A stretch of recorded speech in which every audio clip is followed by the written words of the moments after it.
Thank you so much for coming. I can imagine it's a variety of different time zones. We've got people here from Dubai, we've got lots of people from Malaysia, Bangkok, etc. So thank you so much for coming this morning, or this afternoon, I should say. Sadly, no one from Australia, actually, or I think we got one from New Zealand. So at least I can say it's the Asia/Australasia leg.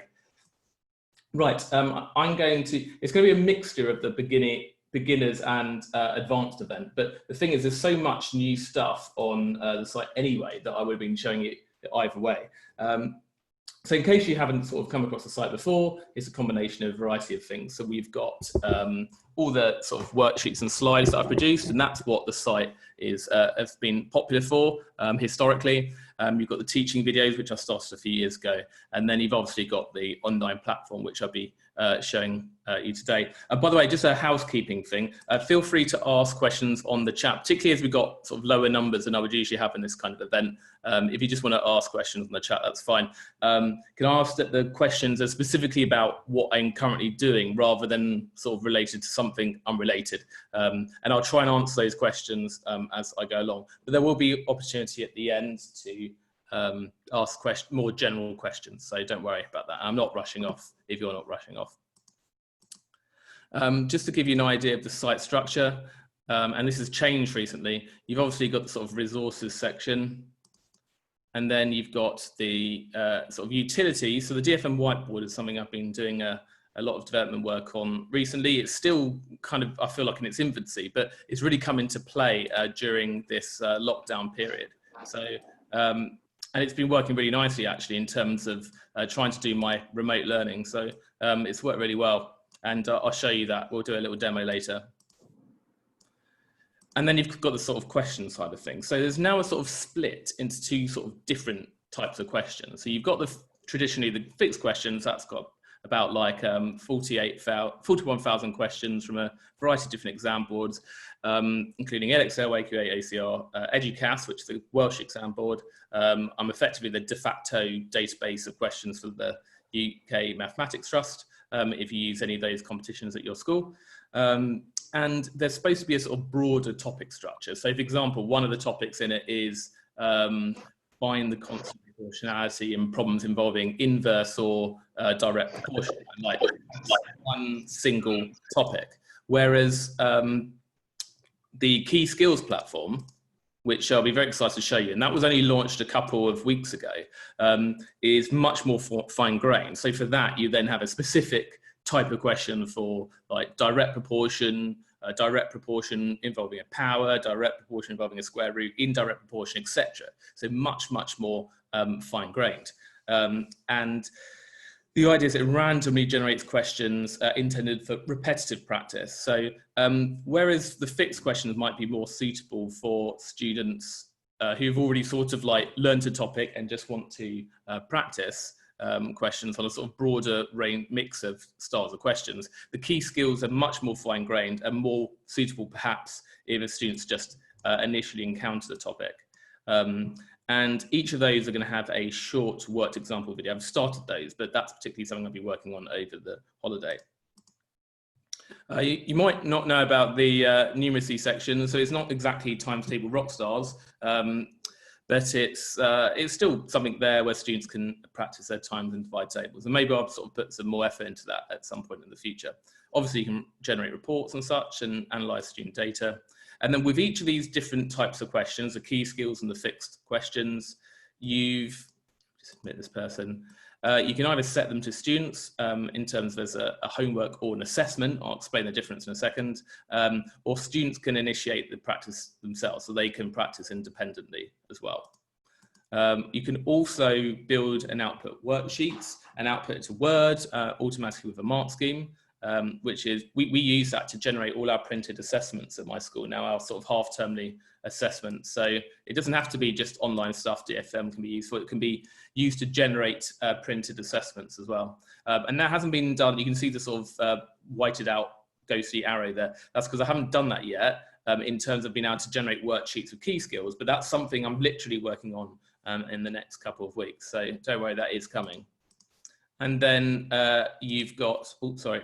missed a slide. DFM Live, which is, if you've played Kahoot before, imagine sort of a Kahoot style game where students play on their mobile devices or Chromebooks or tablets, and it's a lot of fun, and we're going to have a sort of demo of that all together. It was a bit crazy having like literally hundreds playing at the same time in one of these events before. But it actually works very well with very large numbers of players. You can play with your whole school if you want to, and it's not going to slow down. Just a bit about me, that picture I just took last week, I think. So I'm actually a computer scientist, pretending to be a mathematician. I suppose I'm a mathematician. And I did a computer science degree initially, and then I went to work for an investment bank, specifically Morgan Stanley. I was in New York a bit during the massive stock market crash. In fact, I was opposite Lehman Brothers headquarters when I could see out the window a bunch of them sort of leaving with their boxes because they just lost their job. So that was quite an interesting time. And I hated that job. So I sort of phoned up my, I emailed my old project supervisor from university and said, are there any PhD opportunities on the horizon? And he said, yes, midnight tonight is a deadline. So I applied for that and resigned from my job a week later, and the rest is history, really. And another interesting story, I failed 11 plus. So I tried to apply for, in case you're not familiar with what that is, that's the sort of exam you do to get into a selective school. Each school usually has their own one. And I didn't pass, and I went to bog standard comprehensive, where according to their Ofsted report, pupils from a lower than social average background, they got about something ridiculously low, like 32% 5 A-star C. I couldn't find the exact figure, but I know it was in the low 30s. And it was difficult. Like it wasn't that rough a school, but just the aspirations were low, and particularly in mathematics. The teacher knew I was bright at mathematics. So he just gave me an empty exercise book and said, you don't have to take part in the lessons. You can just sort of like do what you like, which was great for me in some ways at the time. But in hindsight, I think, well, I didn't get any support. I didn't get provided any resources at all, or even something like giving me math challenge papers like would have been good enough. So part of the motivation for DFM being free is because I had that sort of lack of support. And I think it's sad that students in many schools, it's so dependent on how good their teaching is, whether they get good mathematic nourishment, and not just those at the high end, but the low end as well. Like if a student who struggles with math is at a school where they don't have good teachers or good math resources, then they don't really get that good opportunity early in life. So DFM is completely free and will always be free, and there's no intention to charge at any point. I've been teaching for 8 years. And so there's sort of like a two-man team at the moment. So Gayton, he's been absolutely brilliant. So he's in charge of the question database, and he's also for some reason the chat on Zoom just keeps on endlessly disappearing. I don't know how to. It's never done that before. And he's in charge. I actually discovered a couple months ago. He's a programmer as well. So he's actually been coding some of the individual key skills, like the logic for specific key skills. And I've actually got someone else on board now to code some of the A-level ones, and he's been great as well. And he's a full-time teacher. So it's pretty difficult. I have more traffic than, say, Manga High now, and they have a team of over 20, and we've got like 2 part-time teachers with lots of other responsibilities. So it's pretty hard. This is my flex side. So that's Anita Rani, if you've ever seen her. She presents amongst many things, country file, for example. And that's the, I'll probably grab it now. This is the, I hope you can see me, but because I can't see myself, which is a bit weird. Yeah, here it is. So there we go. That's the award, National Teaching Awards that was on, and that was on the BBC. And then more recently, I've been shortlisted for the Global Teaching Prize. I'm in the top 50 at the moment, and any week now, but just the whole thing seems to be dragged out for so long. But I'll find out if I'm in the top 10, which would be quite cool. And yeah, it's been interesting, like lots of kind of newspaper articles and stuff. So I was in the Evening Standard, and then a week later, someone donated me £10,000 having read that article, which to Dr. Ross Maths, which was rather nice. So that keeps my my expenses going on the server side for quite some time. Well, not that long actually, surprisingly. In terms of site stats, over time, that's the year I started teaching. I would get that in about 5 minutes now, that kind of traffic. So these are page views every time a teacher's loaded the page or students loaded the page. And then you can see that exponentially expanding. I worked out what the correlation coefficient would be if I logged these page views. The R value was, I think, 0.98, so pretty high. And then 2019, 60 million page views. And then this is projected, and that seems ridiculous, 410 million. But I should note that I projected the 2019 figure this time last year. And I was only 1% off. And in fact, my projection was 1% under. So you can see the massive increase in traffic recently. I'm just going to try and get the chat up because it just keeps disappearing. And I've never had this problem before. I don't know what's wrong with Zoom. It's really playing up today. Sorry, give me a sec. I don't know how to pin this. Pin. Okay, I'll move this over here at least. Right, sorry about that. Okay. And in terms of resource downloads, that's actually at 7.1 million now. It's increasing quite a lot at the moment. And in terms of actually questions answered on the platform, that's actually, again, more. It's more like, I think it's 75 million now. So that's gone up by 4 million just in the last 2 weeks. So you can see just quite how much the platform is being used at the moment. And lots of schools, 6,500 schools have at least one registered user since September 2018. Obviously, different schools use it varying amounts. Some schools, you just have a few students on it, whereas other schools, they're using it for like a massive chunk of their mathematics teaching. So it varies quite a lot, and that's okay. Yeah, this is relevant to you. So this is, I did this a couple of weeks ago, total number of points by country. So you can see Malaysia is in second there, closely followed by the United Arab Emirates. And there's a sort of a big drop after that. But yeah, particularly Malaysia and the United Arab Emirates leading the way there on the international front. And DFM 3.0 is something I've been working on since the start of the Easter holidays. And it's been a huge amount of development work. So the motivation, and I should note that I'm very receptive to kind of feedback and criticism of the site, and I've responded to this. But one was that the user interface wasn't as friendly as it could have been. And I think it's mostly a function of just like there've been so many features tacked on over time that I needed to sort of step back and sort of think about how it could all link together a bit better. So that's kind of completely redoing the user interface there, which I've since done. And the other thing, criticism, was the topic breakdown was too broad. So I was saying, for example, about like those proportion questions where there's just a single skill for practicing questions on direct and indirect proportion, which is fine if like you've covered the topic, but not so good for like maybe a student who'd only done their first lesson on direct proportion and wanted to have sort of repetitive practice just on very specific kinds of questions. So that's what I've been addressing more recently. And yeah, I did a survey actually about how much the functionality of the site was used, and the DFM whiteboard, like no one had basically heard of it or were using it at all. But I thought it was had a lot of potential. So I've sort of thought about how it can be used in more places around the site, and as well as just kind of improving the software itself. So I'll show you how that's been used.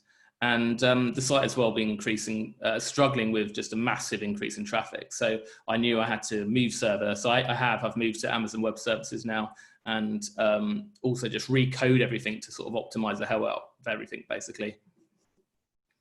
Especially when you get like 1.2 million page views a day. So how have I addressed these? The big new thing, which I'll be very excited to show in a second, is the Key Skills platform. So that allows sort of repetitive practice of very specific types of questions, each with a worked example video.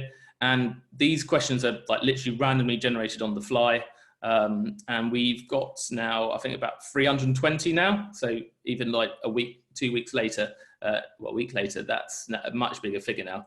And we're aiming to get to 1,000 key skills by September. And I've got to make, well, I've made 3 so far. I've got 997 key skill videos to make. So, and they intend to be not longer than 4 minutes each, because they're supposed to be nice and short and sort of modular.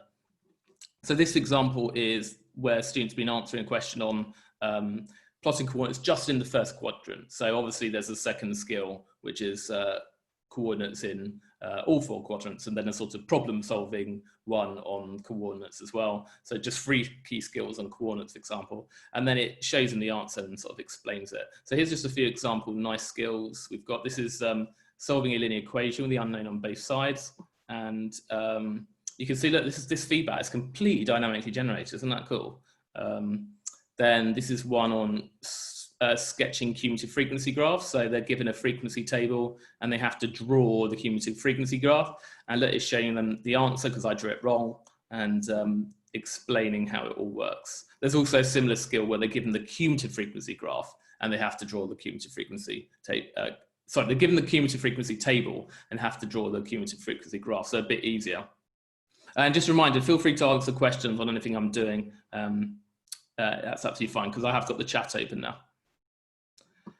Oh, and this one's a funny one. So it's 5 years since the famous Hannah's Sweets question. I don't know how much you're familiar with British exams, but it was a question that's slightly notorious because all the students were moaning about it on social media. And then for some reason, it even managed to make sort of like national news where they get a maths expert on to explain the Hannah's Sweets question. So it's been 5 years ago since that question now. So in celebration, I generated a Hannah's Sweets random question generator as part of the key skills platform. So it randomizes like the person, the objects, whether it's sweets or marbles, the colors involved, and also whether it's the total number of things that's unknown or the specific number of things that's unknown. And again, this is all completely dynamically generated feedback. So this is a key skill on forming equation using sampling without replacement. So that's a sort of slightly harder skill.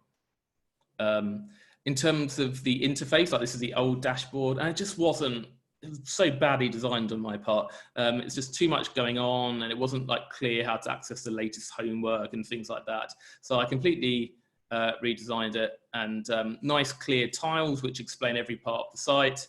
You still got that notification feed here. There's a sort of like get help button on each page, and I'm gradually making more of those. So there's an intro video for teachers, an intro video for students as well. And it's just so much clearer. And the feedback has been, yeah, it does work a lot better than it used to. Yeah, I've replaced everything else. So that's the sort of updated progress interface. There's a column on the left, which I got rid of, and it's just much more room for data, much more spacious, much clearer, basically. And as you could see from before, that this question answering interface, that was completely redesigned as well from scratch to make it a lot nicer looking. And the whiteboard, by the way, that's, I'm really pleased how that's turned out actually, because people are using it now. So for example, there's a little pop-out whiteboard or when students are answering questions, and they can use that to provide working. And in fact, as a teacher, there's an option when you set homework, and I'll show you this, to require working. And if you do, the students have to show working. So this is a year 9 end of the exam, and this was a question on proof, and the student has provided this working here, which it automatically crops around, which is quite nice. And also, if you could look at any question on the site, there's a nice little annotate button, and that then automatically loads that question on the whiteboard, and then you can annotate over it. And I use that in my remote learning all the time. It's a really useful facility that you can just find any exam question you like from the last 20 years and then just annotate over it. That's so cool. So I'm trying to sort of cater more for the whole spectrum of learners. So key stage 2, 3, so that's sort of primary school and lower secondary age. You've got the key skills, like it starts from things like number bonds and then going up to all the stuff that they might need to know in key stage 3. You obviously got the main database questions as well. I've got like key stage 2 and 3 SAT papers in there. And then at the upper ability level, you've got the primary math challenge and the junior math challenge. And then key stage 4, again, key skills covering everything in the GCSE syllabus eventually when it's done. And you've got foundation higher tier papers in there from a variety of different exam boards. And at the upper end, you've got intermediate maths challenge question and Olympiad questions as well, I should note. And then I say coming soon, but actually we've actually already made 10 key skills for Key Stage 5, and I'm paying someone to write me loads of these, and he's done an amazing job. I'll show you one actually later. There's one he did last night on the binomial expansion, and it's just brilliant, the feedback it gives. And then at the upper end, you've got Senior Maths Challenge and Maths questions. So that's the Maths Aptitude Test, which is the test that Oxford and Imperial will use, for example, universities in the UK. That's pretty much the end of the slides, and get into the demo. Just a few resources you might not know about. Oh, good question. Do you have questions from all exam boards? Well, the ones that I have licenses with. So at the moment, Edexcel, AQA, OCR, Educas, who are actually adding the questions for me, which is very nice of them. I'm in discussions with CCEA at the moment, which is the exam board of Northern Ireland. And I'm actually, weirdly, I've got a license with the American Maths Association, even though I haven't actually added any of their questions yet. So I need to, it's just a case of sort of negotiating with different exam boards, but I do want to make them available for as many countries as possible. It's just kind of having the man hours to add these questions. What about the IB diploma? IB are notoriously, like, in terms of sharing resources, allowing people to use their questions. I emailed them twice, didn't even so much as get a reply, nothing at all. It's just difficult. Edexcel International A-levels, I do have the license for that. I will try and add those. What device are you using for the whiteboard annotation? You can do it on a tablet device. In fact, when I'm doing online learning, I just use my mouse, to be honest, because I'm quite good at writing with a mouse. Cambridge IGCSE, well, no, I don't have those yet. There's Edexcel IGCSE though, at the moment. Anyway, resources. We've got the full coverage sheet, so they're downloadable PDFs. And what I've done is scoured the last 20 years of papers and tried to find an example of each type of question, each topic. So this is Lords of Indices, and you've got that type of question where you have like 25 root 5 and you have to write it as a power 5 and a more complicated one. And obviously this is question 14 and 15. So like questions 1, 2, and 3, etc. will be the basic Lords of Indices. So, and that's what the kind of key skills platform is trying to effectively make a random question generator for each of these very specific types of questions. You've also got a virtual calculator. It's not an emulator, I should point out. You can't actually do calculations on it, but it's just a nice interactive PowerPoint that you can click on the buttons and it sort of tells you what they do and example questions where you can do it and such. And I've got one of those for the new, this is the ClassWiz. It's not so new anymore. There's also the new GCSE ClassWiz. There's one for that, and the older Casio calculators as well. A-level PowerPoints, I'm sure you've used those at some point. In fact, Pearson Publishing, they sent one of their publishers to me to sort of see if we could officiate some kind of formal relationship, because they recognised that I was the sort of de facto slides for their new A-level syllabus, which is quite nice to know. Yeah, just for your interest posters. You might not know these, but you can download these lovely posters, and you might, some of these might be familiar because they're sort of contained within my A-level slides, but there's a sort of separate form you can sort of print out, and I've got a few of them in my classroom. And these are various questions I've pondered over the years. Like you've probably seen questions where you have to write equation of a straight line in that form, but not realize why you do that. So I've got a bunch of nice posters on that, mostly for A-level, but there's a few key stage 2, 3, 4 ones as well. And yeah, I recognise that I teach at a selective school. It's a state school, but still selective. And it's meant that historically I hadn't really had any foundation resources because I'm only sort of teaching higher tier for GCSE. And I've more recently been sort of trying to create resources for foundation tier. So this is one on counting in order to find perimeter and area. There's one like reading scales. I've tried to gradually decommission my year specific resources. So you might have noticed on my site, oh, there's a year 7 number theory resource. And that's because we teach stuff to do with LCM, etc. In year 7 as one big massive group of subtopics. But I don't want that. I don't want it to be year specific, because they might be doing a GCSE and they don't want to see year 7 on the slides. So I've been sort of gradually decommissioning those and splitting them into more individual resources, where I'm covering sort of the foundation tier stuff and the higher tier stuff, and trying to sort of differentiate it so it can be used for lots of different students. And then at the upper end, you've got the UKMT database, which is actually linked to from UKMT's site. And it's great, like all the questions and the maths challenges and Olympiads back to 1997, I think. And you can filter by topic, or you can browse by paper. And it's also, I should point out, categorized according to the same topic structure as the, like, for example, GCSE questions and Key Stage 2 and 3 SATs questions. So it's just nice that if you're doing a particular topic in class, you can actually then find UKMT questions on that particular topic as well, and sort of integrate it with your main lessons rather than thinking of it as something separate. And this is my club for year 12s and all the slides I've made for them. So that's to sort of prepare for the Senior Maths Challenge, British Maths Olympiad, and also sort of university entry as well. So all the stuff that they will be useful for them to know that they might not otherwise learn. So do check that out.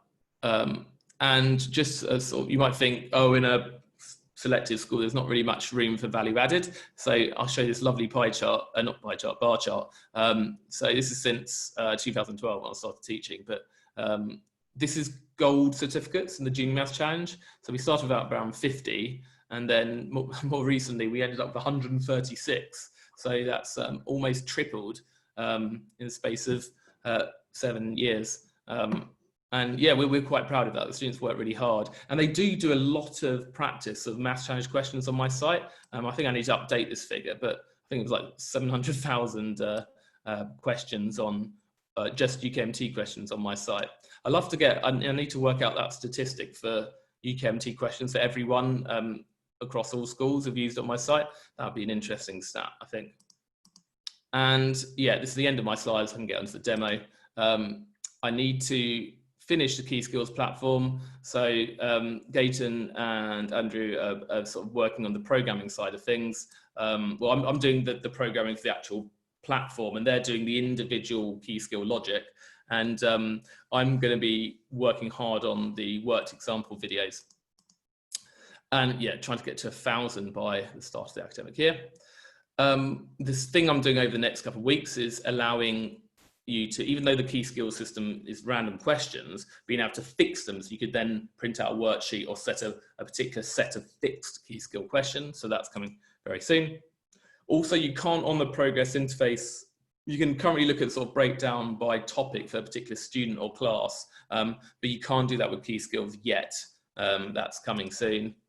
It's just a case of plumbing it in. That I was doing lots of Key Stage 5 videos, and that sort of then got put on pause because of the sort of massive development work to the site recently. And sort of trying to gradually expand globally and take over the world. So collaboration with more exam boards. So WJEC is the first exam board outside of England as such, but I've got a license with, but I'm working on the CCEA, and then just more kind of international exam boards, because at the moment the site is mostly used outside of the UK by British international schools, and it'd be quite nice if actually it could be used by other schools where I've got questions on their syllabus and stuff. So that would be nice. Yeah, potentially multilingual support. And yeah, Desmos, if you've heard of them, they contacted me like a month or so ago saying, oh, can you use our API? And so I'm going to be using that, for example, for new types of questions like sketching quadratics. And also they have a thing for drawing box plots as well. So I'll be able to do that, which is quite nice. And yeah, potentially convert to a charity. So I'm not really doing this for the money. There's some operational income from ads, but it's not a huge amount. But I should point out, my server expenses alone are in 5 figures a year. So it's not a cheap business. So I might convert, well, in fact, I started the process of converting a charity. I've even got my trustees, and it's just a case of getting that done. It might mean, for example, I could get rid of adverts on the site, because I don't like the adverts, to be honest. And obviously I would have to replace that with some other income. So whether donation from schools or donation from big sponsors, that would be the ideal situation. So we'll see. Or if I win the Global Teaching Prize and I've got $1 million to spend on Dr. Ross Maths, which would be amazing if that did happen. And sleep. I work like 7 a.m. to midnight every day at the moment, and that's kind of not sustainable, which is kind of why I need more actual staff, so I can sort of get them to do certain things while I concentrate on other things, because at the moment I'm just doing a bit too much, and Gaten works too hard as well. Yeah, we're quite strained at the moment. Right, anyway, that's that. Now I'm going to show you the demo, and there's lots of new stuff to show you, and I'll try and show you some of the more advanced features as well, but I've only, of course, got like 55 minutes. Well, I'm making good time at the moment, so I'll be able to show you a lot. I should note, by the way, all the data is scrambled, so I've just logged on, and you can see the names are scrambled. And if you want to use that yourself, by the way, if you're demoing to other people but don't want to reveal student data, if you go to this cog icon up here, you don't have most of these things. This is a lot of admin facilities. Turn on anonymize, and that will allow you to scramble everything, which is really useful. So this is a dashboard. When you log on, this has been redesigned a few months ago, since Easter. And you got how many homeworks have been set in my school this week. You've got the top 3 students. If you click this button here, you can see a summary by class, which is quite nice. So the top students in each form, and I can see the activity over the past month and by year group. So that's just a nice way to sort of summarize all the data at your school. So I can set some work, which I'll do in a second. You've got the latest homework, maths challenge, not completed by many, although it was optional and we didn't have time in the lesson to finish it, so that's understandable. And then you've got this activity log here, and you can click on most of these. So this student, because we had the junior maths challenge this week, that student's been practicing that. And these are only students in my classes, by the way. So this is not all the students in the school. So if I click that, I can then see it goes straight to the activity log, and I can see all their answers, and I can click on a particular question. I can see they got this one incorrect, etc. And then you can provide feedback, etc., or see the full mark scheme. But we'll go to that later. I'm just showing the dashboard at the moment. You've also got the new key skills platform I was telling you about. The activity log, which you actually just saw, is a way of seeing a timeline of all student activity, whether in a particular class or the whole school, or a particular individual even. And that's both the homeworks they've been doing and the independent practices as well. So you can see everything that's in terms of activity on the site from students there. DFM Live, that's the game I was telling you about, which we'll get to play, and that'll be pretty fun. You can build worksheets, and we'll see how to do that. You can browse questions by topic. You can set up all the stuff in terms of classes, and I will quickly try to show you the schemes of work, which I would usually do just in the advanced session. Browse past papers and the resources section. So I'm going to first show you the resources section. So you can also get it from this menu here. And by the way, to return to this dashboard, just click that home icon here at any point. So if I go to resources, now there's a variety of different resources sections before, and it was a bit confusing because there was like a resources section for like the downloadable things and a resources section for like all the stuff to do like on the online platform. It was just really confusing. So it's now all one big unified interface. So you've got access to things like the revision sheets and the whiteboard and enrichment stuff, etc. But you can select by topic here. And by the way, if you set up a scheme of work, one advantage is that you can filter to a specific year group, so year 8, and then let's say autumn 1, and then you can quickly see all the topics on that. So that's very useful for students. But let's go to say shape, space, and measure, and we go to area and perimeter, and everything on the site to do with area and perimeter is here. So we've got links to the key skills here. The key skills platform, there's apparently 22 available. So if you click that, oh, someone's joined us. Hello, Lee. If I click that, that goes straight to that part of the key skills interface, which I'll be showing you in a second. You've got downloadable resources here. So for example, that foundation tier counting to find area and perimeter resource I was talking about, but all the resources that I've produced on the left. And then these individual subtopics. So you've got, for example, finding the perimeter and area of rectilinear shapes. So the students can watch a video. So if I click that, it goes to the relevant video on the site. And there's also nice links to, if they want to practice that skill, they can do so by just clicking that button, and it just sort of, it automatically selects it for them so they can quickly start. Or the topic tests, by the way, these are, I'm going to show you the different ways you can set homeworks in a second, but the topic tests are nice little pre-compiled sets of questions that we've compiled ourselves, of 8 generally past paper exam questions, and students have to get at least 6 right to get a topic medal and sort of pass that topic test. And there's usually one that's an easier one and a harder one. And it's a great way if students have covered a topic and they want a sort of little mini test, that's the best thing for them, the topic test. So back to the resources thing. You can also, as teachers, quickly browse questions. So we're going to look at that in space in a second. You've got the topic test. They can review the questions they've completed. I'm the teacher, so I'm not sure there'll be any there if I was to click on that. So yeah, everything's now in one place, and that's really convenient. Let's go back to the home page again. And if you were to browse questions by topic, and I'll show you some of the advanced features on this as well, but if you just go to browse questions by topic, and only teachers can access this, or questions, browse questions by topic. So this is sort of like just a browsable database of everything. So we've got 40,000 questions here. I thought there was slightly more actually. In currently chronological order, so that was the latest question that was added. But we can filter by topic. So if you, on the left, you click here, top left, filter by topic, and then say, I don't know, Pythagoras, and then 2D problems. And then you can see there's 417 questions. I can then filter by exam board. So let's just say Edexcel. And then the difficulties, by the way, is explained elsewhere on the site, but 4 difficulty levels. Level 1 is sort of like the easiest type of questions, like the easiest a question can get, like in bare bones, basic kind of type of that question. And then levels 2 and 3 are sort of hard and easy exam questions, sort of. And then level 4 is sort of beyond the expectations of what students expected to do. So that's often your maths challenge questions, your maths Olympiad questions, that kind of stuff. And for A level, that would be the maths questions.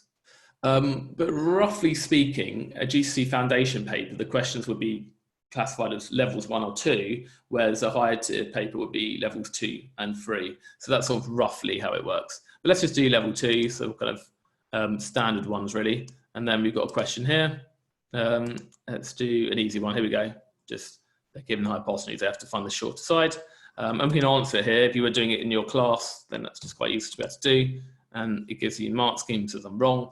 Now, if you click this annotate button, that's a relatively new feature, which you might not notice before. I'll click that.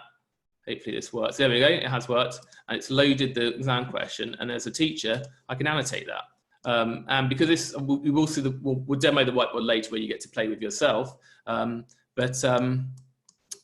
If you can actually get students to connect to this whiteboard as well by using the link that's provided. But I'll show you how to do that later. So that's just a really useful facility there.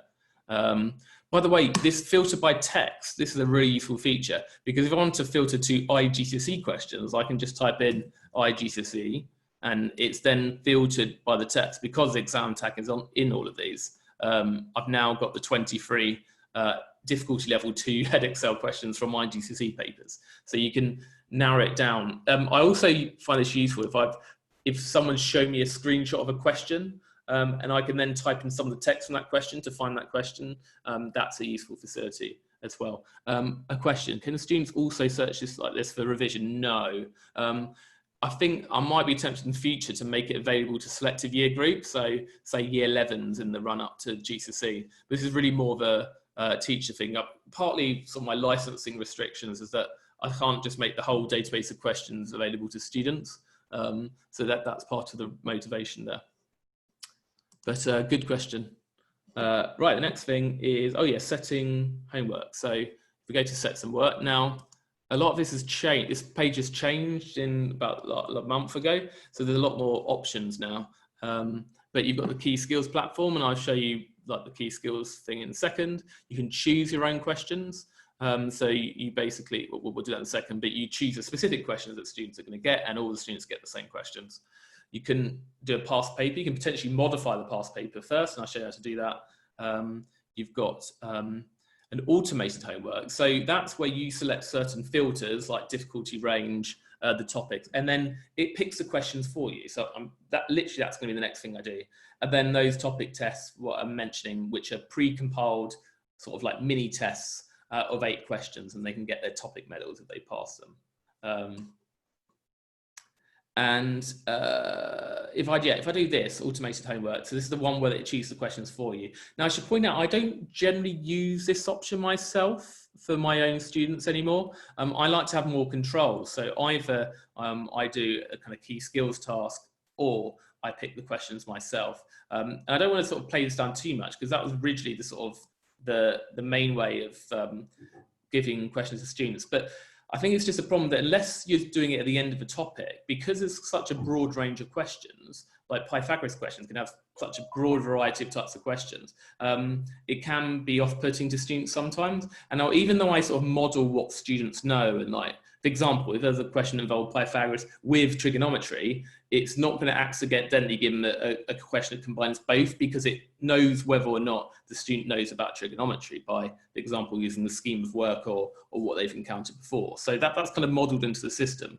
But there's still quite a broad variety of questions. So I like to have more control by using either key skills, you choose the questions, an abridged past paper, for example, or sometimes topic tests as well. So let's go to automated homework. I just clicked. You can select the who's it for. So if I just click this at the top, and then select, say, a class. This is all scrambled, remember, because I'm in anonymized mode. Here's my test class. So select all. You can select to multiple classes, and I think there's even, yeah, look, there we go. You can select a whole year group if you want at one time. So that's a relatively new feature. Let's just select this one class. Due date. By the way, I need to replace this, but elsewhere on the site, there's actually a calendar now, so you can select, I don't know, next Monday 3 years in the future if you want, for when it's due. And then you can set a specified time.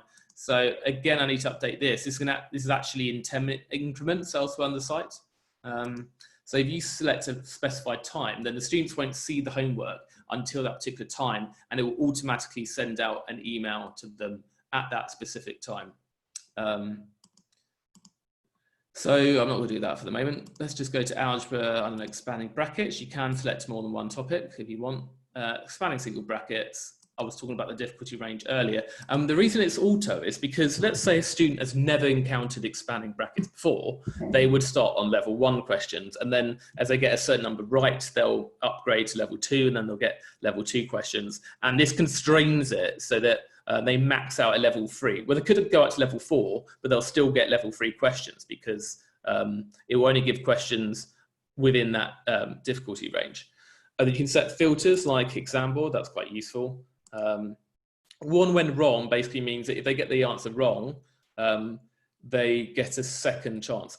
Is it programmed for UK time or local time? Yes.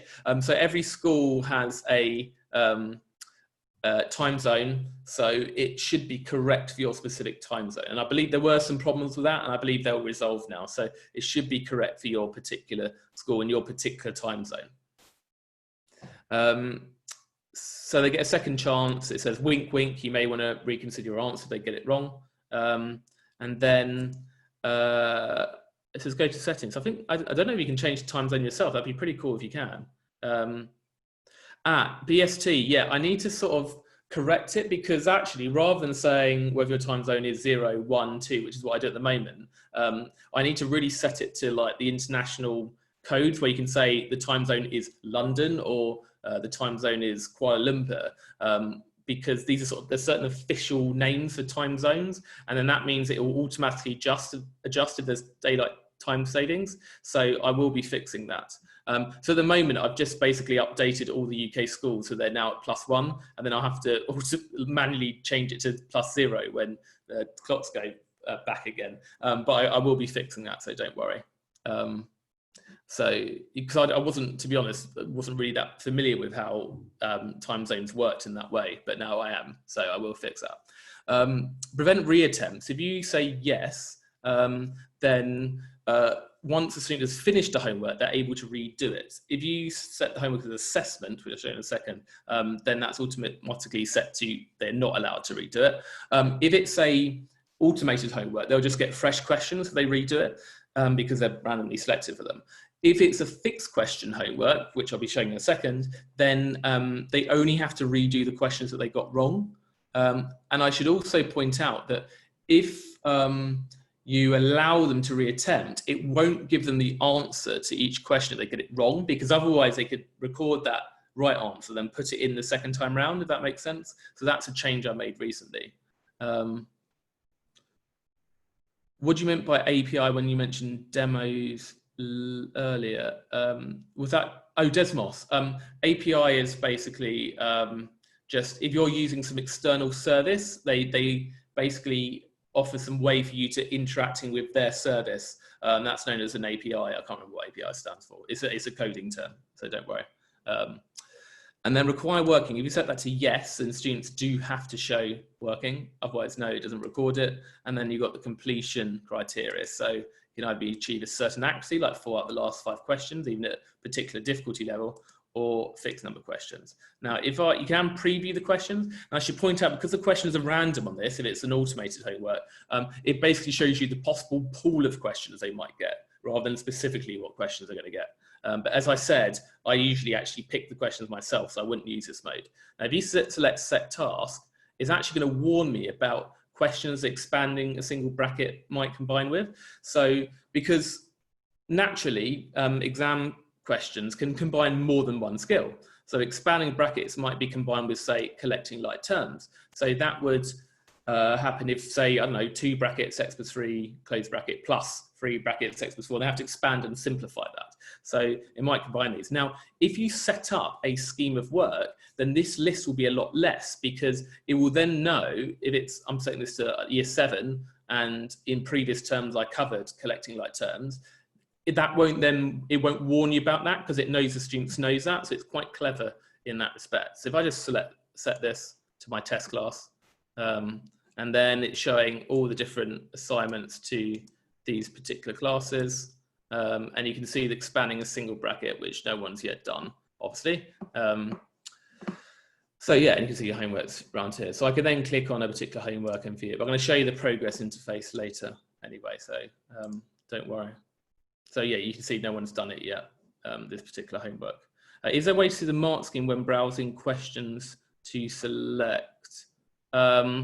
Not at the moment, no, but that's something I could quite easily add. Right, so if I go back to set work again, and let's say I want to choose the questions now. So this is a really nice facility. So yeah, it says I need to choose the questions, and then I can export to Word or whatever. So it's very intuitive, this interface. I select a question. So let's just say I click that. I want to have questions on, say, fractions for my homework. So I then go to, I don't know, filter by topic, number, sorry. And then let's go to fractions. Let's just do fractions of amounts, a really specific homework.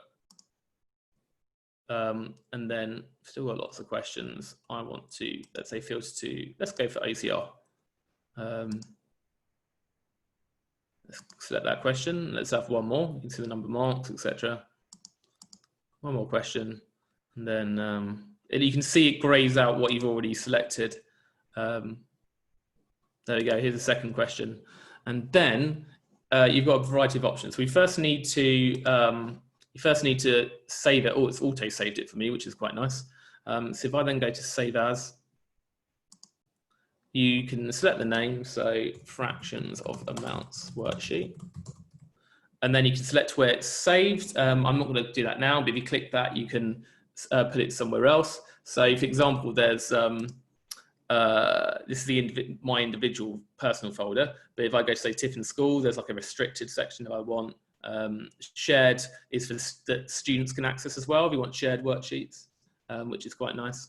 So let me go back to me. Mr. Hills, so some of you, there's a couple of you, but British International School, Kuala Lumpur, you would recognise him. He's actually sadly leaving us to move to Nottingham, but I'm going to use that directory. And then there's permission settings, which I'm not going to go into now. So if I save that, you can see it saved it now. You can see the topic tree on the left. Now there's a variety of options available to you. So you can either export to Word, so I'll show you that now. I'll click that, a few export options, generate that, and then let's open this. And look, there we go, total marks for each. And then you've got the mark schemes at the end. Isn't that awesome? So you can use this to produce printed worksheets and assessments and stuff. But what's nice is that just you've got all these different examples that you can get questions from. So that's pretty awesome. And then I think this top, weirdly, the top of my screen has disappeared. I'm not quite sure what's happened there. Sorry, there we go, it's fixed. It's a Windows bug. Oh, it's done it again, hasn't it? Okay, I'm not going to be able to maximize this because it's doing something weird. I mean, all sorts of weird technical problems this morning, not with my site at least. So yeah, and then you can also set to students. You can actually practice it as if you were a student, and I will be showing you what it looks like as a student in a bit. But let's set to students. Okay, that something has gone wrong now because let me go back to it. So Jamie Frost, fractions of amounts. Yeah, by the way, the new feature, you can actually sort by last updated now. So that's quite useful. So fractions of amounts worksheet, there we go. And if you click edit, I can edit that again, but let's set to students. Will the students also be able to see the mark scheme? Only if you, they will after each question, but it depends on what mode you use. Yeah, you can sort alphabetically. It was either by default it's alphabetically, but then I sorted by date. So if I go to set to students, and note, by the way, the students don't see, you know, those exam tags you see at the start of each question, the students won't see that. Yeah, if sometimes the numbers and symbols don't appear, let me know about that. It's a very complicated process. Basically, I've written a translator that has to translate between LaTeX, which is a standard mathematical language used for like academic journals and stuff, but also used on my sites to generate the maths text. I have to convert that to Word's own maths language, which is OMML, Office maths markup language or something. And so I have to literally write the translate for every different type of mathematical construction. It's a very complicated process. So if there's any errors with that, just tell me and I can fix it, because I've been fixing a bunch over the last few years. So students don't see the tag, so don't worry. And then again, I can select the tasks. And what's quite nice, if I actually select a class, it should show me all the homeworks I've set to them. So if I do that, wait, what's gone wrong? Sorry, I think I just didn't select them. And you can actually see all the homeworks that have been set to that particular class, like the end of year tests. So you don't accidentally set the same paper twice. Because I'd often find I was always, for year 11, for example, I was setting a past paper a week to them as revision, and I couldn't remember what paper I'd set to them. So this is actually a very nice facility. Then the due date, etc. The warn when wrong, prevent reattempts, require working. I require videos, by the way. If you select yes, because if you select a past paper, this could involve like 30, 40 different skills. So you wouldn't want to require all of them. So you can select which ones. There's only one skill involved in this because it's seen that these are both fractions of amounts questions. So time limit. And by the way, I will be building in an idea of like automated extra time. So if the student gets 25% or 50% extra time, you'll be able to actually set that for students in future. So that's going to be an upcoming facility.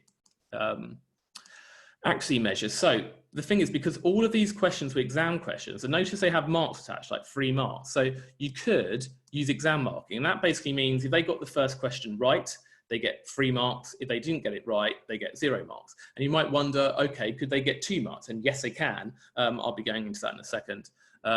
Whereas if you use each question worth the same, then they basically get a mark out of 2, because it's out of 2 questions, basically. Each question is effectively worth 1.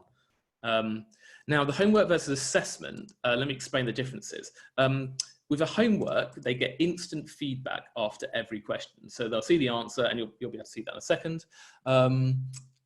So they'll know whether they got it right or wrong. Whereas if you set it as an assessment, they don't see their answer after each question. It will just say your answer's been recorded. And this is more intended for formal assessment. So we used it for our end of year exams, for example. Also, it hides more stuff. So they can't even see the author of the question. So they can never see the tag, but they can't see the author of the question either. So they won't know whether it's an Edexcel question, etc., what exam board it was. And also at the very end of the paper, this is a new thing, literally a week or so ago, they don't get their score at the end of the exam either. So they literally have no knowledge of what they got. And it's not until the due date. So if you select a due date, at that point, they'll then be able to see their answers and what they actually got so they can review it. So I'm not going to select that now because I've already shown you me setting a homework. You can also set this as a live game, and we'll do that later. If I just show you how to set past papers, if you go to questions, past papers, and then you go to, Phil says, we've been using this for distance learning and they've been very effective. Yeah, they've worked well for us actually as well. And we get them to take a photo of their workings, because although we can require workings on the system, we require them to on paper. So we get them to take a picture and put it on Google Classroom. And that allows us to basically give award partial marks if they put the wrong answer into the system, but they actually got a lot of it right. If I select past paper, you can see all of them here. Let's go to edit cell, and then foundation legacy, and the old syllabus. And then here we go, here's a paper.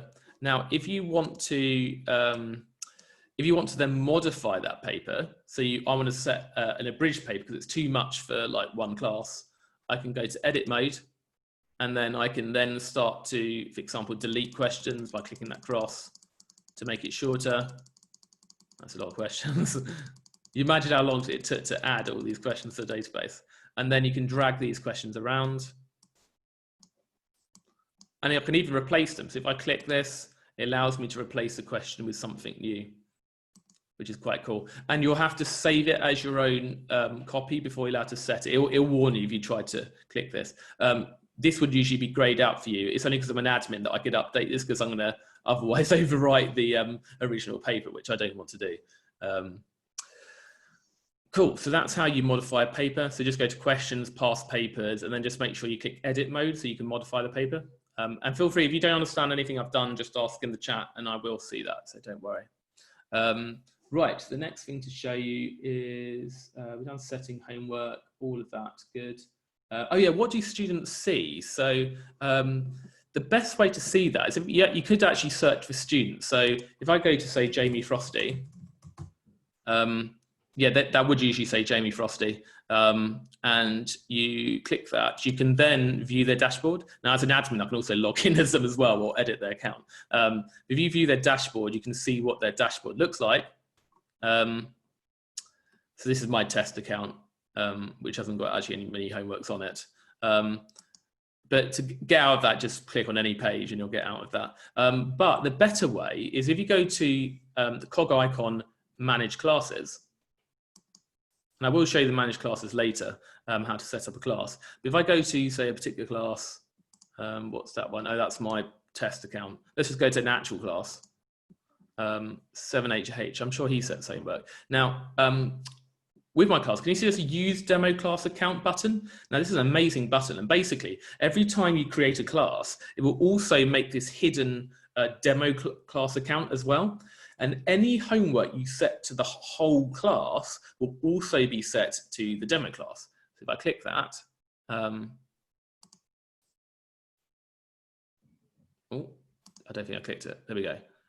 So I'm now logged in as this demo class.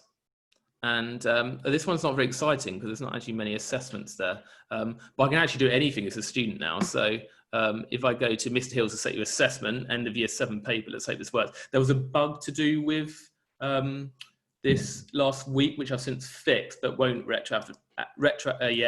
sorry, that bug's affected that paper because someone's modified it. And if you modified the paper, then it stopped it working for the demo class account. So let me log out and choose another class where I know it does work. Yeah, it's a shame about that bug, but it's fixed for all future assessments now. And it would only affect them if you modified it, and it would only affect the demo class account. So it's a very specific bug. Yeah, when you've got a system like 500,000 lines of code, there's some bugs. Let's hope this one works. This is my class, use demo class account. And then I show the student. So yeah, this one should work. Yeah, there we go. So this is the homework I set to them, intermediate maths challenge. And this is what a student would see. So they can watch these videos. And if you've required videos, then it will tell them what videos they have to watch. And there's like a sort of big warning sign here. So I can then find the area of a triangle. they can watch it. And it does, by the way, save where they are in the video, which is quite cool. And then once they finish watching it, it has like a little tick next to say they've watched it. And only once they've watched the required videos that you set, then that start video gets ungrayed out. So that's quite useful. And by the way, it's detected these from all the different skills involved in the questions in that intermediate maths challenge, which is quite cool. And then if I start that, you can see what it looks like for a student. So as you can see, ads, we don't like them, but I have to use them. So you've got a question here, and you've got the whiteboard here, which is quite cool. So the students can draw here. And if you've required working, it will then require that. And then let's put in any answer. What's the answer to this? The moon reaches highest point. Watch it. What's the answer? Can anyone get it quickly? Where it next occurs. So, well, surely we're just doing 2005 plus 18. It's 2023, right? Oh, except for it's 18.6 years, so it's 2024. This is me putting my maths on the show here. Yeah, I got it right. And there we go. Oh, I've got a trophy, the cucumber of consistency. I answered 10 questions correctly in a row, and you can see I got some points. So this question was on solving worded problems, and students also get practice points as well. So that all adds to their points total. And then you can also click this to get video help on that topic. Oh, apparently I don't have a video on this particular thing on worded problems, but I do for most topics. Okay, so I've shown you that, how it looks for student. I'm still logged in as them, and you might wonder, how do I get out of this? The only way you can do that at the moment is to just log out, because you're actually logged in as that student now. I might have some feature in the future that makes that an easier process. So let's log in back as me. So yeah, that's how to log in as a student. That's a really nice facility. I think now, yes, key skills interface. I'm very excited to show you this. So you can either access it from here, this button here, or questions, key skills. And as I said, just to remind you that these are random question generators on very specific types of questions. And the feedback is all dynamically generated, etc. And it's particularly useful if you want to give students repetitive practice of topics. So this is the home page for the Key Skills Hub. This is actually what it would look like for students. So they get a little pie chart and they can see what skills they've started or they're master on or complete. So there's 309 skills so far that are live, but there's actually a few more behind the scenes that we're working on, but we're trying to get that to 1,000. And we produce those in a very short period of time, I should point out. So that's only like a month of work to get those 309 skills done. So if you set up a scheme of work, which I will briefly show you later, then I can select it here, so year 8, and then you've got all the key skills involved in autumn 1, autumn 2, etc. And then the options here. But the best way is probably, oh, and by the way, if you were a student, then you could actually click on, I think you can click on these. You should be able to, but even if you can't click on it, you can click on these buttons. So all the topics I've started, so if I click that, then these are all the topics I've started. So you can see I've got to level 1, etc. And you'll see in a second, but once you get 6 questions right, then that gets you to completion on a skill. And once you get to 10, that's master level. So that's how they get these. And students have been very enthusiastic about this. And it's a very popular part of the site. Sorry, my mouse, another technical problem. My mouse is stuck on the scroll wheel. That's really annoying. I can't scroll now. Let me reset this mouse. No, it's still, sorry, I'm gonna have to redo my browser.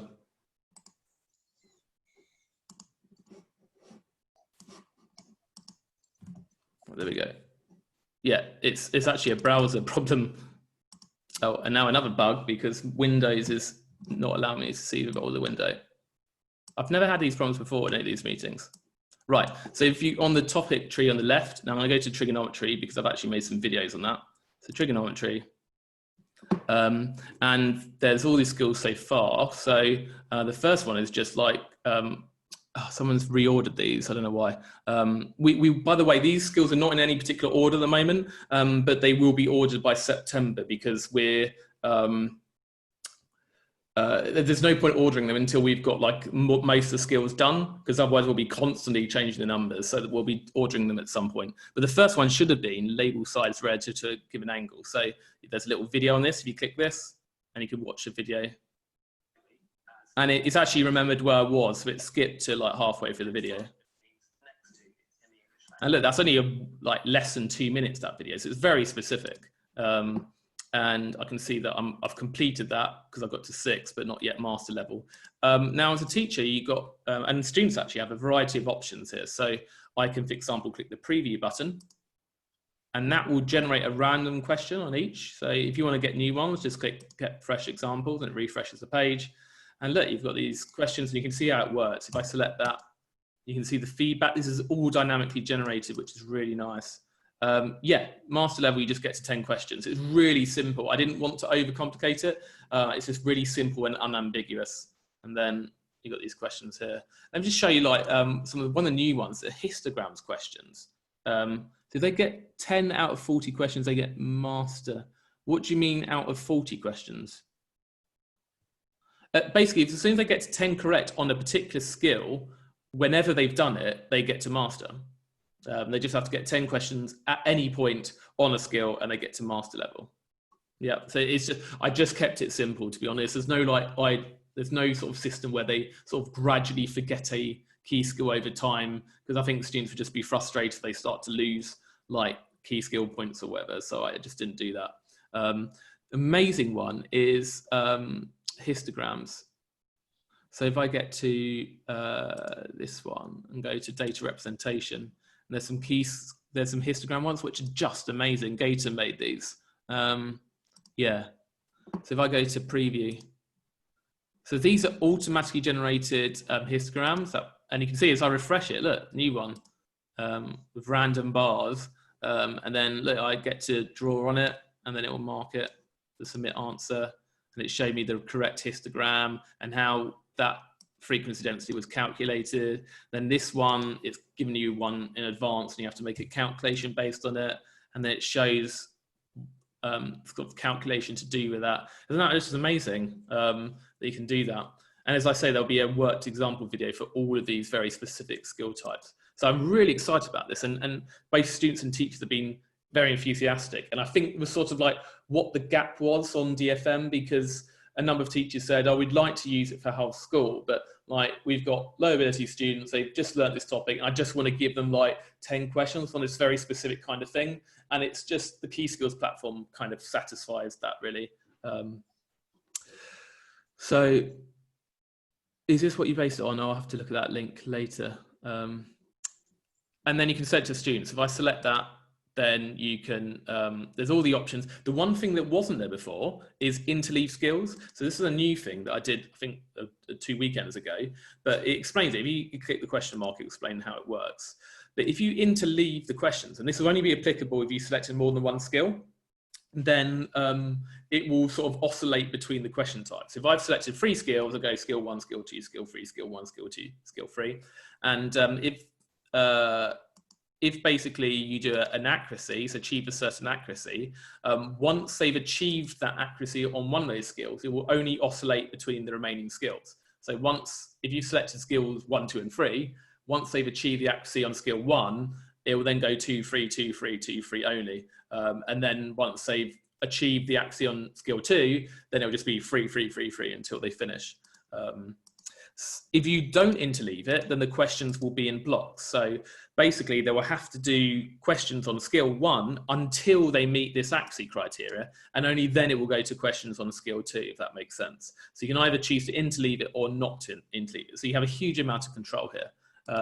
Now you can practice it as a student. So if you want to have a go at these yourself, then let's just do an easier skill on factorizing.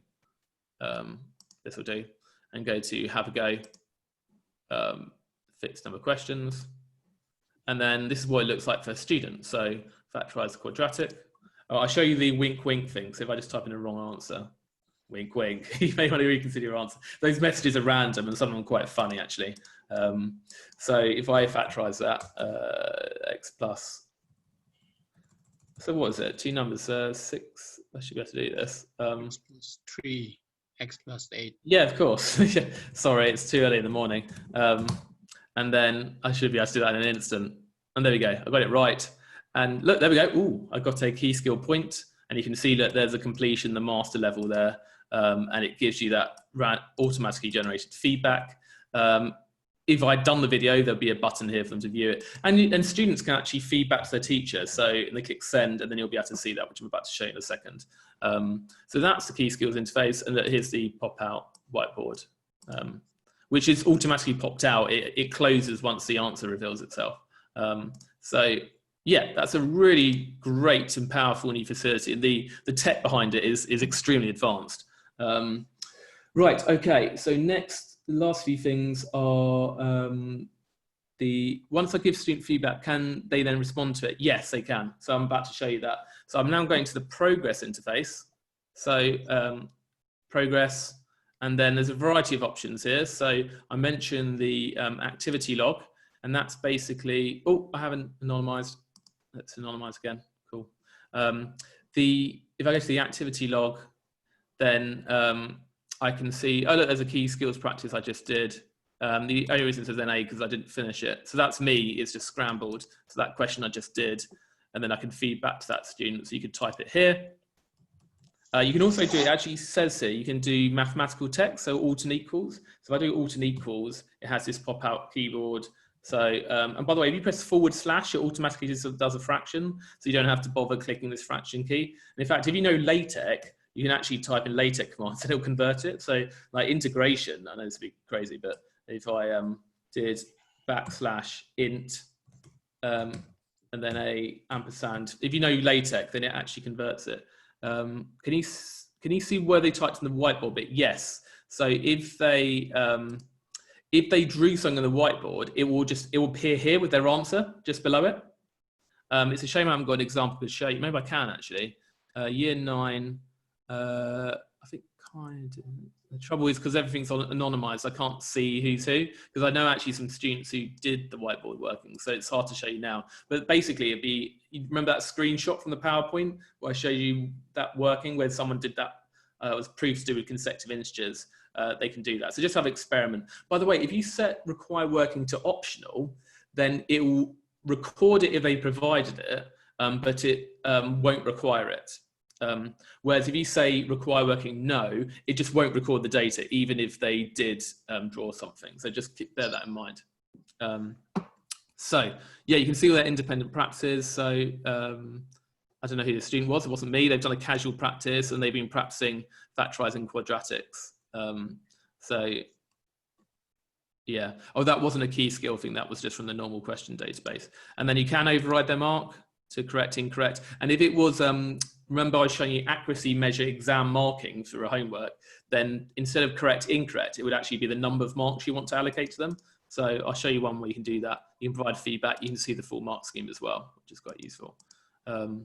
Yeah, and you can select by class. If I filter to 7AH, then, oh, you've got the student who's done a key skill practice. So they've done these questions and got them all right, which is nice. Describe reflection. Yeah, so and some of these have to actually draw it, and you can see what they've drawn, which is quite cool. Yeah, and you can quickly click on a question to go. You can export to Word as well, which is quite nice. And then if you go to next thing to show you is homework assessments. That's where you see all the homeworks. You can also access this by going to set work view homeworks as well. And that's for a particular class, 7AH, all their different things they've done. You can see the end of year 7 test and what marks they got. I don't quite know what's happened there. That's a bug I need to fix, I saw the other day. I think it might have only affected old homework, so I think I've since fixed it, but I need to look into that. But if I just click on one of these, it can show the attempt for a particular student. And you can see this one is using exam marking. So if I go to override mark, I can then allocate, say, 1 mark to them, and then it appears in orange for like partial marks. I can make the student redo or unassign the homework, that's return. Now, if I click a specific homework on the left, or I think if you click the analysis thing at the top, so let's go to end of year, you can then see all the individual answers. So you can see, look here, the orange one's the partial credit, and you can even see he's left a comment on this. So it now shows a mark scheme. That's a new thing. Mr. Hill said no working scene, so 0 marks. And then, by the way, when you leave feedback, if you click this checkbox here, it will give the same feedback to all students who got that question wrong. So that's a useful facility. So let's click off that. And another new facility, if you click the question at the top, it will then show the question and the mark scheme. Another useful facility. And this refresh button here is really cool because let's say your students are doing a paper in your class that you're teaching at the moment, and you, I don't know, a live lesson, a remote lesson or whatever. And I do this a lot for my year 11s. If I would set them a past paper during the lesson on my system, and then I can see the answers they come in, but you do need to click this refresh button, and that just avoids you having to refresh the whole page and coming back to it. It just reloads the data, which is quite nice. So then you'll see their answers as they come in. That's a really nice facility. Another amazing facility is you can see the breakdown by topics. If I click this, I can see on this year 7 end of year paper, I can see they were really good at BIDMAS, but they weren't so good at rounding. I guess that was a hard rounding question. So that's just really good at seeing the breakdown by topic on a particular thing. Worst questions, you can download a Word doc of, it just downloads a Word doc of all the questions, but ordered by how well they answer the questions. And it will actually say the percentage of students who got that question right on each one, but I'm not going to do that now. Next thing to show you, progress by topic. Now, I haven't got this for the key skill system yet, but if you select a strand, then I can see all the different algebra questions the students have answered. So look, expand a single bracket. And then if I click that, it would show all the questions they've done on expanding a single bracket. So that's just a useful way to see at a glance how good they are at a certain topic. Next thing is leaderboards. And one of the advanced things is you can generate a leaderboard page.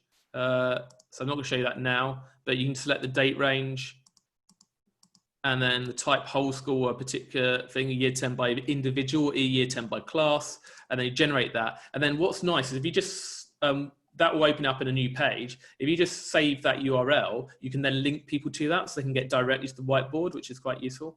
You can also export whiteboards as well. Not whiteboards, leaderboards, sorry. Videos watched. You can see they haven't really been watching many videos. This guy has, but yeah, it will show you how much time they've viewed each video. The green is if they've finished the video to the very end. You've also got report generator, so you can generate a variety of reports in Excel, but just explore those because it's fairly self-explanatory. Then we've got, and that's for 7AH, by the way, this particular class. Student knowledge is quite an advanced feature, so I'm not going to go into detail, but it explains it here.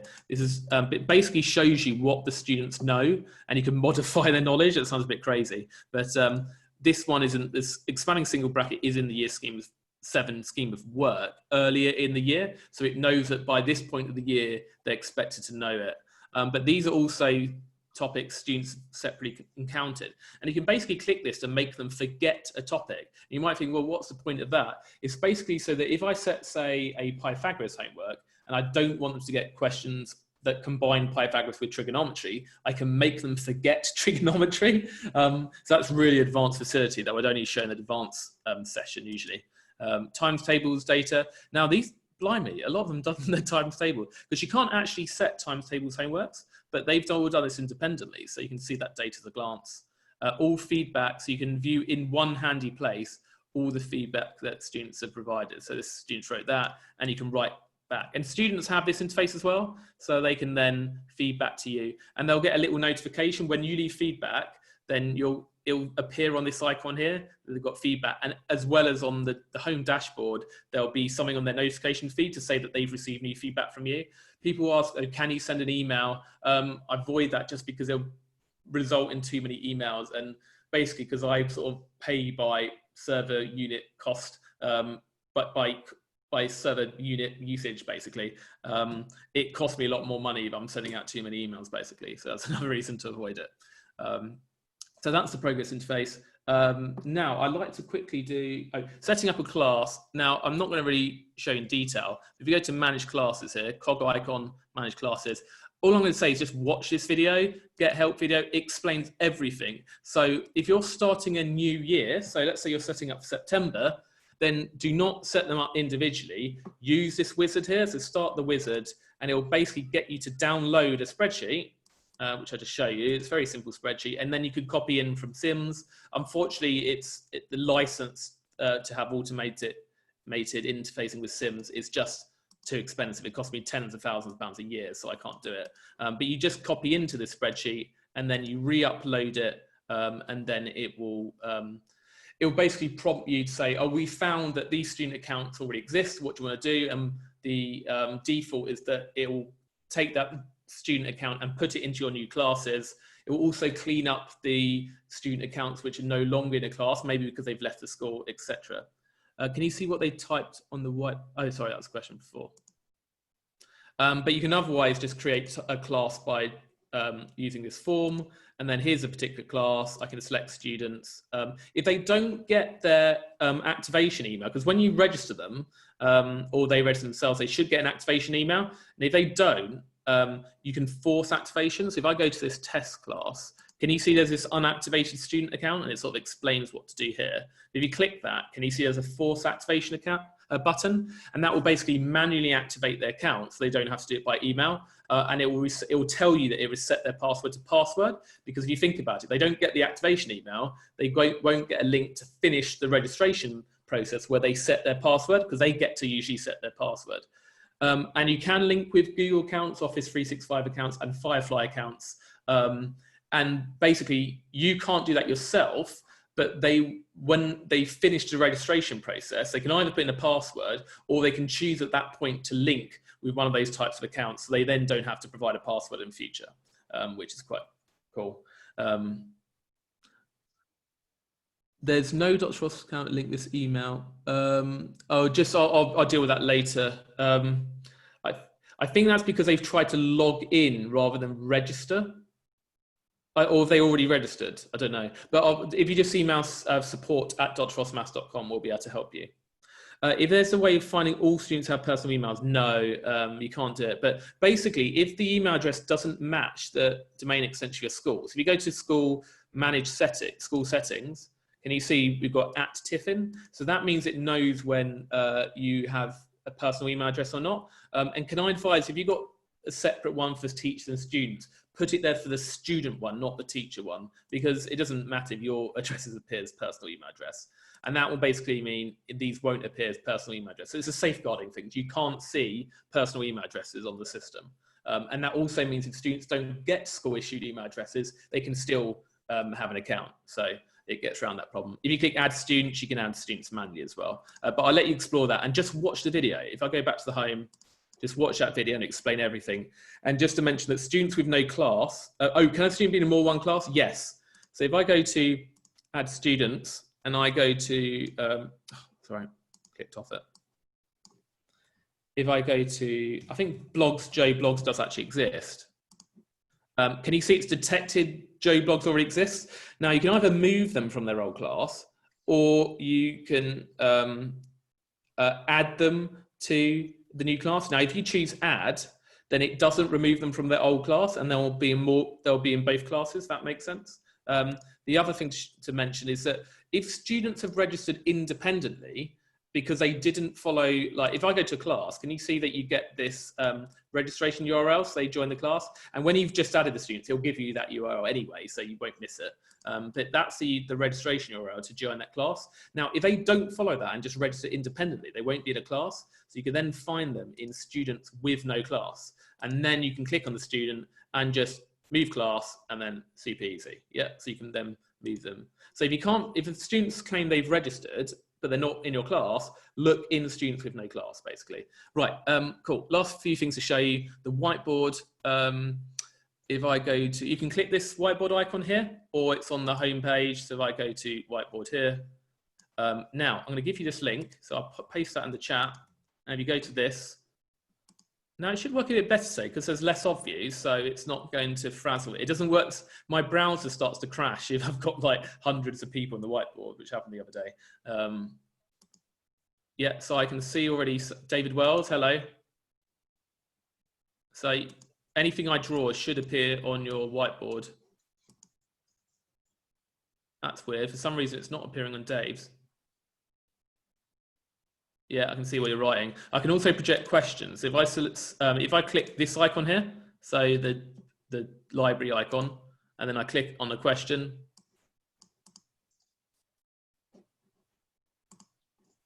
Then that question should appear on your whiteboard. Now, I don't know, for some reason, it's not working properly for David Wells or Sarah Hayward, but everyone else, I can see the question on your thing. I can also interact with individual people. So if I click on, say, Deirdre's one, I can see what she's been writing. Well, but I can also write individually. So, hi, Deirdre. There's still a few kinks which I need to iron out. Yeah, Simon, I don't know why. Yeah, for some reason, it's not working for David. You can see on my screen, it's not working properly for Simon, Jose, or it's not working for Sarah Hayward properly. Although weirdly, it showed you the, you can, yeah, it's not showing anything I've written, basically. There's some kinks and I will be ironing out. But it generally works for a class of mine. I don't know whether it's because you're abroad or whatever, but it generally works really well for my class. Yeah, I don't think it's a browser-specific thing. There's some kinks I will iron out, so I admit that the whiteboard isn't quite finished yet, but it generally works well for me when I use it with my classes. And even, to be honest, if you're just doing remote teaching and you want to like just draw some stuff, I use it all the time, even if I'm not connected to the whiteboards. Anyway, the last thing to show you is a live game, so just a bit of fun. So if you go to back to here, now you go to DFM Live, or you can get it from here, question, set work, live classroom game. And it gives me a few options. I can play it with key skills or by worksheet, which I will do, or just by topic, and it chooses the questions for you. So I'm gonna go to by worksheet, past paper. And then let's just set a foundation tier paper. So let's go to GCC 91 foundation, keep it easy. It's a more interesting one. Actually, let's go for higher tier paper. Make it a bit harder, higher tier.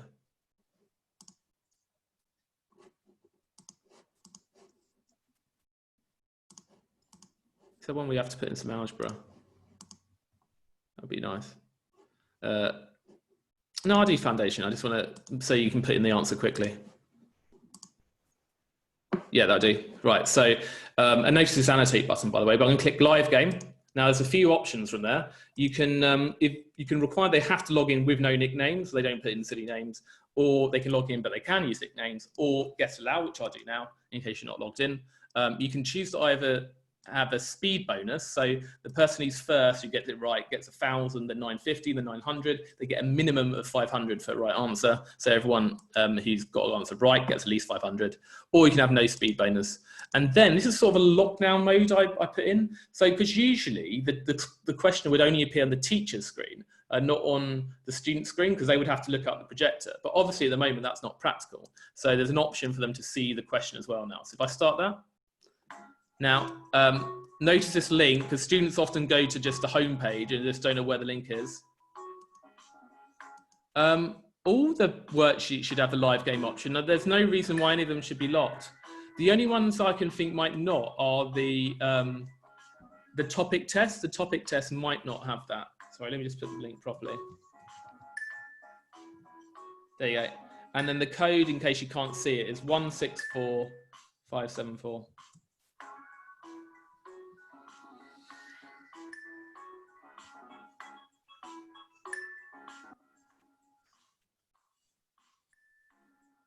And this is the last thing, this is the last thing we're doing is this demo. So don't worry if you need to rush off.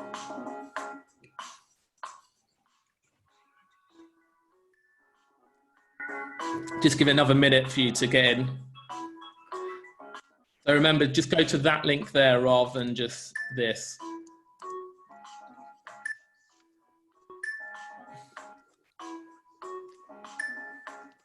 I'm tempted to do it. So if they go to accidentally just go to the home page, but they're logged in and it knows a game is currently running at their school, it says, oh, were you meant to join this game? But that's something I could add. Right. 10, 9, 8, 7, 6, 5, 4, 3, 2, 1. Julia, can you stay for like 30 seconds? Because there's like a question you can do. Oh, you might not be in the game. But anyway, thanks for coming, Julia.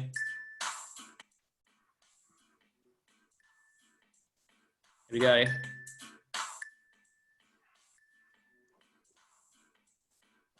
You can zoom in if you like, by the way. You can also turn off the music. So if I click on that, it gets rid of the music. But I like the music.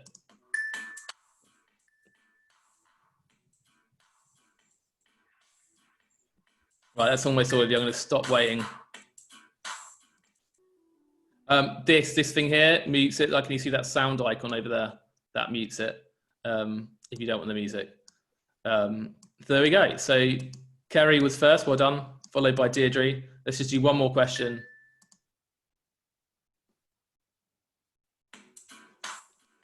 Easy one.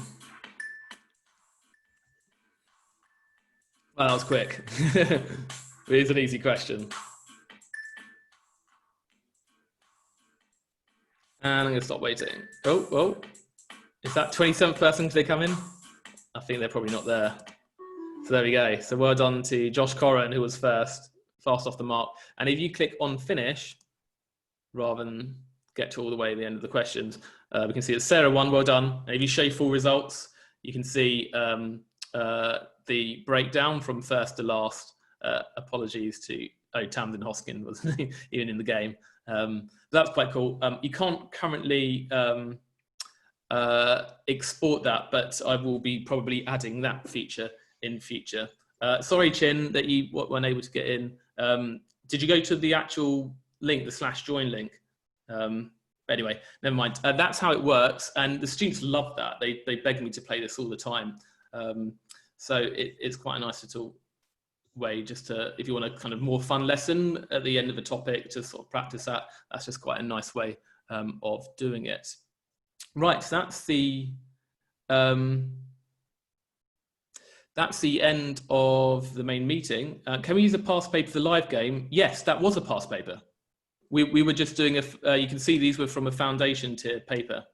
So you can do it with your own questions as well, or you can get it to pick the questions for you. But if you select any paper from past papers, you can then, just if I show you again, click any paper, that's a C2 paper, click on live game, there you go, done. So very easy to access that. Oh yeah, I might as well just show you just the final 30 seconds.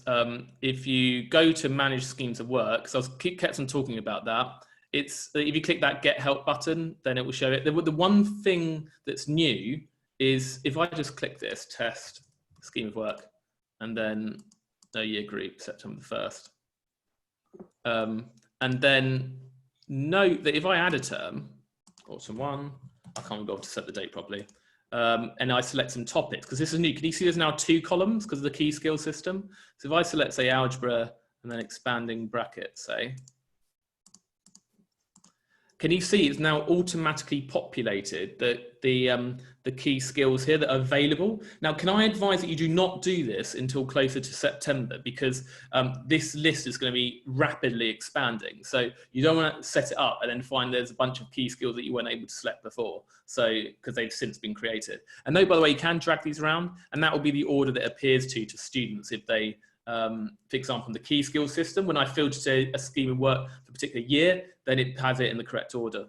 And you can actually reorder these as well, and then click the ones that you actually want to use. So that's a new thing. And make sure you click Save Changes once you've made changes to your scheme of work. But as I say, just click the Get Help button, it explains all of that. Okay, that's it. I will be hanging around until past when school starts to answer any questions that you might have. But thank you so much for coming, and I hope that's been helpful. Will the key skills appear for existing schemes of work? No, they won't. So you do need to explicitly add them. But if I go to an existing scheme of work, let's say year 10, set 1, 2, you can see I haven't actually set up the key skills, but it has automatically populated this based on the key skills that are available. But you do have to actually select these and then save it over here in order to do that. Can we direct students to a cleanup task, or do they just have to do them themselves? Yeah, they just have to do them themselves. There's no way to set actually a homework, which is a cleanup task, but I will consider adding that in the future. Cool, thank you, Abdul, it's very kind of you. Thank you, Simon. Thank you, Judy.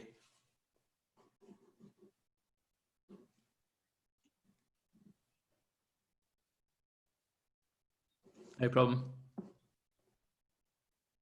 If you've got a question, then feel free to actually say it to me on a microphone. But I appreciate that some of you are huddling around, because everyone at Alice Smith School is all together on one laptop on a projector or something. The same at Shrewsbury House in Bangkok.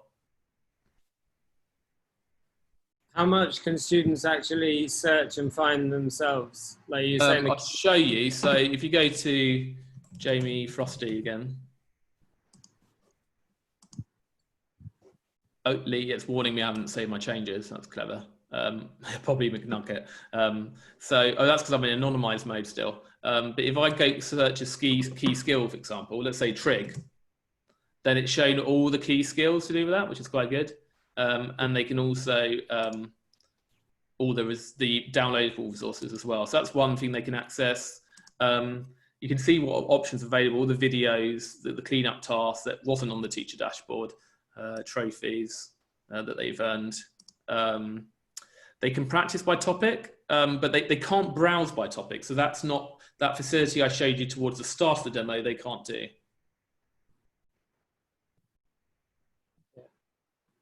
Does that answer your question, or? Oh yeah, I mean, I just, because obviously there's so much stuff that teachers can use, and it's amazing. I'm just thinking from, like, say, they can also access, if they go to practice past papers, they can actually access this. So they can then say, I want to practice this A-level paper, and then, but notice that they have limited options. They can either do it as a live game, or they can practice this worksheet. So they only see it one question at a time. Okay, yeah, thank you. Although I'm thinking about, they can still, I wonder if this annotate button works for the student. I can't remember. Yeah, it does. So they could actually use that. But they can't get the answers. I think if I do this, I hope this blocks it, because I've just changed the code. That's a bug. I need to fix that. Because it used to be on the old system that it said, sorry, you can't answer, you have to click the practice this worksheet first. But I seem to have actually removed that facility on the new DFM 3.0. So I'm writing that down now, because that shouldn't be the case. Block student answers on worksheet browser.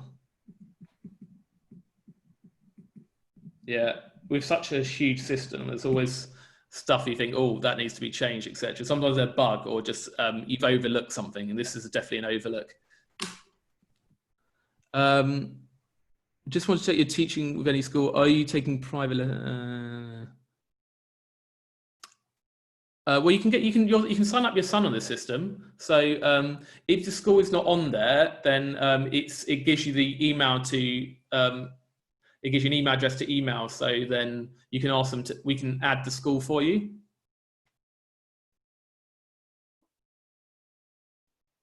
So any students from any school can do this. Sorry, Jamie, do you mind if I ask a couple of questions, please? Yeah, go ahead. First, you know, the key skills where they get that prompt for weaknesses and whatever, so to practice 4 more questions, yep. Will those always be like new questions? No, so with that's a good question. Cleanup always does it with the questions that they previously got wrong. So rather than the key skills they got wrong, it's the same question. Yeah. I think then that's intentional at the moment. Yeah. There's also a cleanup. There's 2 separate cleanups. This is the cleanup from the main. Yeah, I think I need to make. I think this only. No, I think this does any question they got wrong from the main question database as well. Whereas if they go to key skills, you can see the link here. Then this is specifically a key skill cleanup. So the key skills questions they got wrong. Right. So it wouldn't. Let's say if they couldn't add fractions, it wouldn't give them a different addition of fractions. It would give them the same. Well, they could. To be honest, they could go to topics they need to work on, like started here. Yeah. And then if they wanted fresh questions, they can just access it from here instead. Yeah. And I'm not criticizing. I'm just. I don't know. Sure. No, but the cleanup learning the system has. Does the system learn, or does it just kind of? No. So the key skill cleanup is specifically the same question that they got wrong earlier. Yeah. Yeah. So they redo that question. Okay. And I just have one other question. You were talking about the class whiz, but a lot of our students use graphical calculators. Is there any plan to incorporate graphical calculators? If Casso wants to give me a graphical calculator, so I can make a PowerPoint for them, then they're welcome to. And they might well do that because Casio like me. I bet you they'd love to do that. We love the Casio CG50. So if Casio wants to give me a free graphics calculator, then I will make a PowerPoint for them. Maybe I'll suggest that to them. Yeah, you should. Thank you. Oh, we do have someone from Australia. Thanks, Andrew. Hi, I have a quick question, if possible. Yeah. I've set up a scheme of work for my grade 11. So when they access the system, are they able to just see topics that are based around my scheme of work? Yeah, so various ways. So I'm in a student account now. So one thing is, for example, in the key skills system that I can select from my schemes of work here. So we'll then filter it by term to only the key skills relevant to that scheme of work. If I go to the resources home, again, I can select from a scheme of work and it will filter just topics from a particular term. So I can only see stuff like topic tests and videos and whatever from that scheme of work. Also, they go to practice by topic. And then again, or select from a scheme of work. It appears in various places around the site. Okay, but they have to click on those correct avenues to get to that. Yeah, but it makes it as easy as possible because look, I just go year 7, autumn 1, there it is, all there. Yeah. So it's very easy for them to access. I mean, as a teacher as well, you can sort of quickly set skills on a particular scheme of work as well. So perfect, thank you. And the question from David, doing a live game where I've lost connection. I've noticed that recently myself, and it didn't used to do that. And I need to make it more robust. So if you momentarily lose a connection as a teacher, it's supposed to then try and reconnect, but there's been some problems. The trouble is it's hard to replicate. So if I'm trying to get to the bottom of it, unless I can replicate it easily, it's hard to know what happens unless I've got the log up at the time when it happens. So I will try and get to the bottom of that. Can we enter our own scheme of work? Yeah. I was when I was showing you earlier, you can set up your own scheme of work. So those are the schemes of work that I've set up. There are a few kind of central schemes of work that are accessible to everyone, but otherwise you just build your own. So if I go to manage schemes of work, all these schemes of work here are ones I've set up in my school, and that you can set up as well. Following on from that, you mentioned that you're possibly looking into getting edXL international papers in the future, but is it possible to set up like the scheme of work for edXL, like Century? Obviously, there's quite a few our schools doing that. Obviously, we can I probably would. Yeah, I could. So the thing is, like those schemes of work, I'm not sure if I go to it, practice by topic. I'm not sure how useful they are though. There we go. I think if for students, particularly if they had an assigned scheme of work, then it would be clearer for them. Yeah, in fact, I think I've only got it for the A levels. So if I go to P1, they got it by topic, was effectively chapter.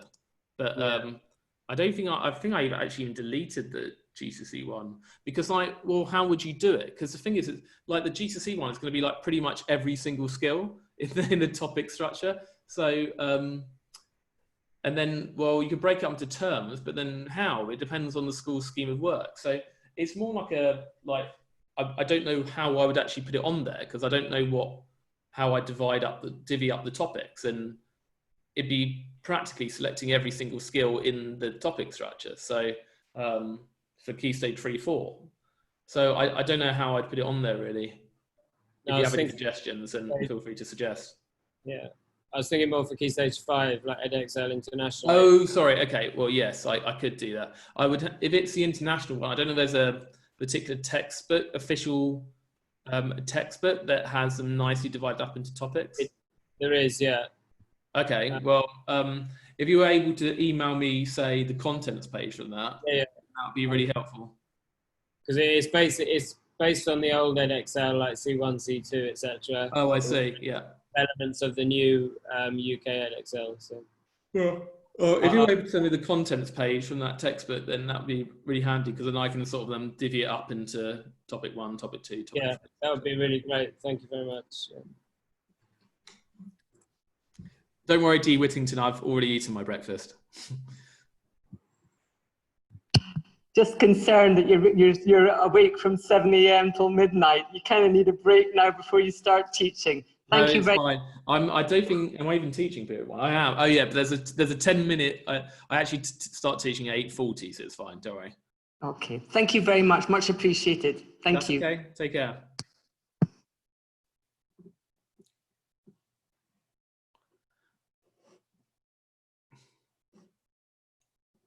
Anyone else?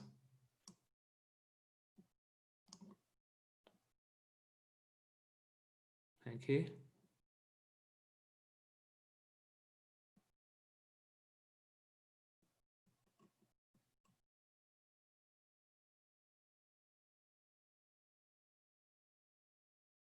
Thank you, Peter. Thank you, Lee. Thank you, Jen.